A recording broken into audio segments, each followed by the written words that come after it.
श्री नारायण भगवान की जय। देवोत्थानी एकादशी। कार्तिक शुक्ल पक्ष एकादशी को देवोत्थानी एकादशी कहते हैं। इसे प्रबोधिनी एकादशी भी कहते हैं।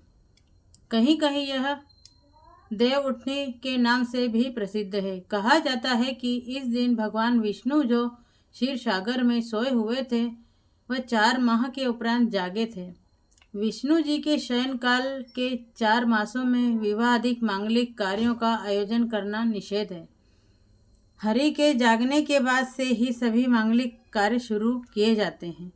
व्रती स्त्रियां इस दिन प्रातःकाल स्नान आदि से निवृत्त होकर आंगन में चौक पूर कर भगवान विष्णु के चरणों को कलात्मक रूप से अंकित करती है।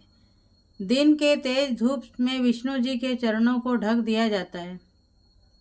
रात्रि को विधि पूर्वक पूजन के बाद प्रातःकाल भगवान को शंख घंट घड़ियाल आदि से जगाया जाता है। इसके बाद पूजा करके कथा सुनी जाती है। इस व्रत से संबंधित कथाएं इस प्रकार है। एक राजा के राज्य में सभी लोग एकादशी व्रत रखते थे।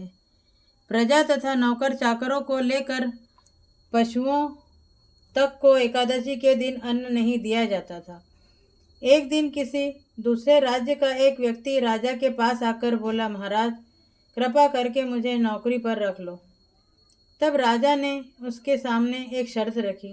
ठीक है, रख लेते हैं, किंतु रोज तो तुम्हें खाने को सब कुछ मिलेगा, पर एकादशी को अन्न नहीं मिलेगा।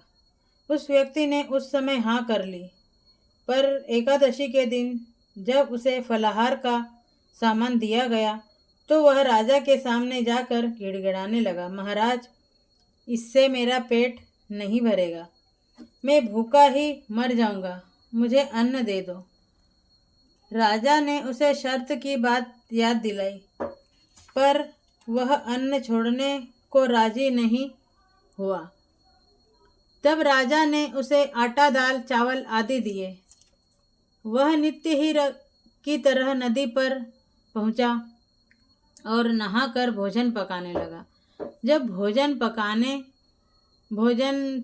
बन गया तो वह भगवान को बुलाने लगा, आओ भगवान भोजन तैयार है।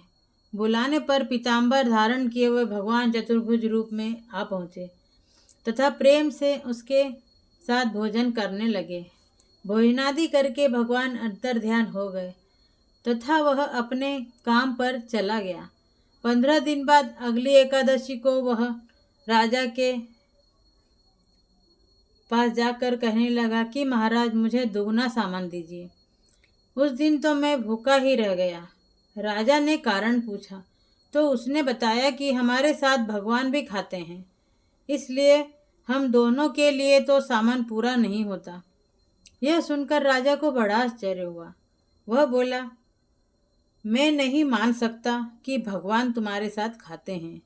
मैं तो इतना व्रत रखता हूँ, पूजा करता हूँ, पर भगवान ने मुझे कभी दर्शन नहीं दिए।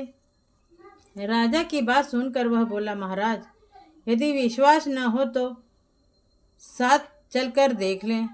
राजा एक पेड़ के पीछे छिपकर बैठ गया। उस व्यक्ति ने भोजन बनाया तथा भगवान को शाम तक पुकारता रहा, परंतु भगवान न आए। अंत में उसने कहा, हे भगवान यदि आप नहीं आए तो मैं नदी में कूदकर प्राण त्याग दूंगा। लेकिन भगवान नहीं आए। तब वह प्राण त्यागने के उद्देश्य से नदी की तरफ बढ़ा। प्राण त्यागने का उसका दृढ़ इरादा जान शीघ्र ही भगवान ने प्रकट होकर उसे रोक लिया और साथ बैठकर भोजन करने लगे। खा पीकर वे उसे अपने विमान में बिठाकर अपने धाम ले गए। यह देख राजा ने सोचा कि व्रत उपवास से तब तक कोई फायदा नहीं होता जब तक मन शुद्ध न हो। इससे राजा को ज्ञान मिला। वह भी शुद्ध मन से व्रत उपवास करने लगा और अंत में स्वर्ग को प्राप्त हुआ। श्री नारायण भगवान की जय।